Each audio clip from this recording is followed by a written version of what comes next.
A'udzu billahi minasyaitonir rajim. Bismillahirrahmanirrahim. Assalamualaikum warahmatullahi wabarakatuh. Kaifa halukum soleh dan solehah semua. Semoga Allah Subhanahu wa Ta'ala selalu memelihara kita dalam keselamatan dan kesehatan serta keberuntungan. Di masa pandemi seperti sekarang ini, kita harus tetap berprasangka baik kepada Allah Subhanahu wa Ta'ala.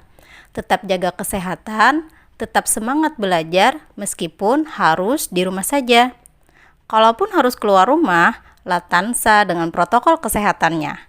Sering-sering cuci tangan, gunakan masker, dan jaga jarak. Pada kesempatan kali ini, kita akan belajar tentang pernikahan di dalam Islam, atau dengan istilah lain, munakahat di dalam Islam. Sebelum belajar, alangkah baiknya kita bersama-sama berdoa. Semoga Allah memberikan kita kemudahan untuk memahami ilmu yang akan kita pelajari pada kesempatan kali ini. A'udzu billahi minasyaitonir rajim. Bismillahirrahmanirrahim. Alhamdulillahi rabbil alamin. Allahumma salli ala sayyidina Muhammad wa ala alihi wa sahbihi ajma'in. Raditu billahi rabba wa bi islami dina wa bi Muhammadin nabiyya wa rasula. Rabbi zidni ilma warzuqni fahma. Wa sallallahu ala sayyidina Muhammad wa ala alihi wa sahbihi wa sallam. Walhamdulillahi rabbil alamin. Pernikahan di dalam Islam atau munakahat di dalam Islam. Hal yang pertama yang akan kita bahas adalah pengertian pernikahan. Secara bahasa, nikah berasal dari bahasa Arab, yaitu mengumpulkan atau menyatukan. Sedangkan secara istilah, pernikahan adalah, menurut Jalaluddin Al-Mahalli, pernikahan adalah suatu akad yang membolehkan wat'i dengan menggunakan lafaz inkah atau tajwiz.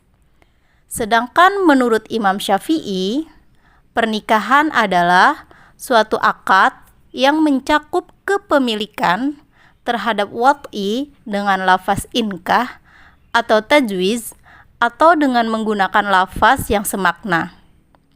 Dan menurut Imam Hambali, pernikahan adalah suatu akad yang dilakukan menggunakan lafaz inkah atau tajwiz untuk mengambil kenikmatan.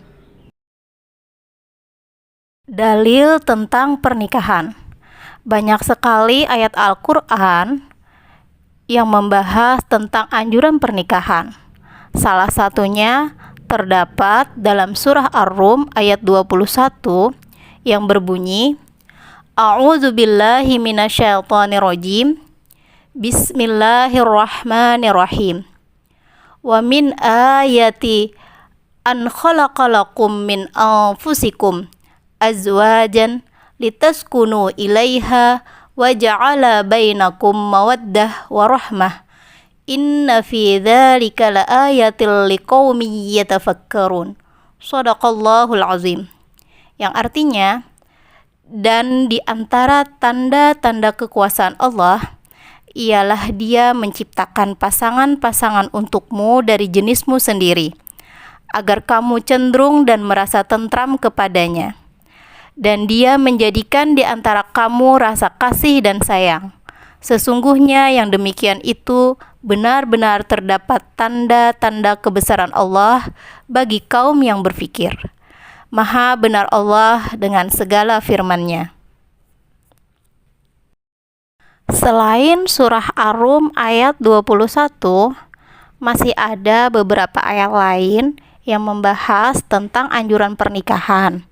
Antara lain ada di dalam surah An-Nisa ayat 1, surah At-Taubah ayat 71, surah An-Nahl ayat 72, surah An-Nur ayat 26, surah Fatir ayat 11, surah Yasin ayat 36, dan surah Asy-Syura ayat 11. Bicara tentang pernikahan, tentunya ada hukum di dalamnya. Dan hukum-hukum dalam pernikahan ada 5. Yang pertama, jaiz. Jaiz di sini artinya boleh, dan inilah yang menjadi dasar hukum nikah yang pertama. Yang kedua, hukumnya wajib. Wajib bagi orang yang telah mampu atau sanggup untuk menikah. Sedangkan jika tidak menikah, dikhawatirkan akan terjerumus ke dalam perzinahan. Yang ketiga, sunat. Sunat di sini diperuntukkan kepada orang yang sudah mampu menikah tapi masih sanggup mengendalikan dirinya dari perzinahan. Yang keempat, makruh. Makruh apabila yang akan menikah itu memiliki keinginan untuk menikah namun belum memiliki bekal yang cukup untuk memberi nafkah. Dan yang kelima, hukumnya haram. Haram di sini diperuntukkan kepada seseorang yang ingin menikah namun memiliki niat-niat yang jahat. Misalnya menyakiti si perempuan atau hanya untuk mengambil keuntungan-keuntungan dari pihak lain, sedangkan pihak lain tersebut dirugikan. Di dalam Islam, pernikahan merupakan salah satu ibadah. Seperti halnya ibadah-ibadah yang lain, tentunya terdapat rukun dan syarat-syarat di dalam ibadah tersebut. Sekarang kita akan bicara tentang rukun menikah. Rukun menikah yang pertama harus ada calon suami dan calon istri. Yang kedua harus ada wali nikah. Yang ketiga harus ada 2 orang saksi. Yang keempat akad atau ijab qabul. Yang kelima mahar atau mas kawin. Bicara tentang syarat-syarat dalam pernikahan, ada beberapa syarat yang harus dipenuhi. Yang pertama, syarat sebagai calon suami. Syarat sebagai calon suami harus beragama Islam, baligh, berakal, bukan mahram wanita yang dinikahi. Sedangkan syarat sebagai calon istri, yang pertama, Islam, baligh, berakal, tidak dalam masa iddah, dan bukan istri orang lain, atau tidak sedang terikat dalam pernikahan dengan orang lain. Di dalam pernikahan juga harus ada wali nikah. Syarat untuk menjadi wali nikah adalah Islam, mahram bagi mempelai perempuan, adil, baligh, berakal, dan tidak fasik. Bicara tentang wali-wali nikah, ada beberapa jenis wali nikah. Yang pertama, wali mujbir. Yang kedua, wali aqrab. Yang ketiga, wali ab'ad. Dan yang keempat, wali hakim. Pernikahan juga harus ada saksi. Dalam Islam, suatu pernikahan harus ada orang yang menjadi saksi dengan syarat orang tersebut beragama Islam, 2 orang laki-laki, adil, tidak fasik, baligh, berakal, dan merdeka. Dan yang menjadi penentu dalam pernikahan adalah adanya ijab dan qabul. Syarat-syarat untuk ijab adalah diucapkan oleh wali atau wakilnya. Tidak boleh menggunakan perkataan sindiran dan tidak diikat dengan tempo waktu seperti nikah mut'ah atau nikah kontrak. Sedangkan syarat-syarat untuk qabul adalah diucapkan oleh calon suami, bukan perkataan sindiran, menyebutkan nama istri, tidak diikat dengan tempo waktu seperti nikah mut'ah atau nikah kontrak. Setiap ibadah yang dianjurkan oleh Allah Subhanahu wa Ta'ala dan Rasulullah tentu ada mengandung hikmah di dalamnya. Hikmah di dalam pernikahan yaitu dengan pernikahan itu dapat menciptakan kasih sayang dan ketentraman jiwa. Pernikahan dapat melahirkan keturunan yang baik. Pernikahan dapat mengangkat martabat seorang wanita. Dengan pernikahan, agama dapat terpelihara. Pernikahan dapat menjauhkan diri dari perbuatan zina. Dengan pernikahan, dapat menciptakan struktur sosial yang jelas dan adil. Dengan pernikahan, akan tercipta regenerasi yang sah dan terhormat. Dan juga dengan pernikahan, terciptalah keturunan yang mampu memakmurkan bumi. Oke, soleh dan soleha semuanya.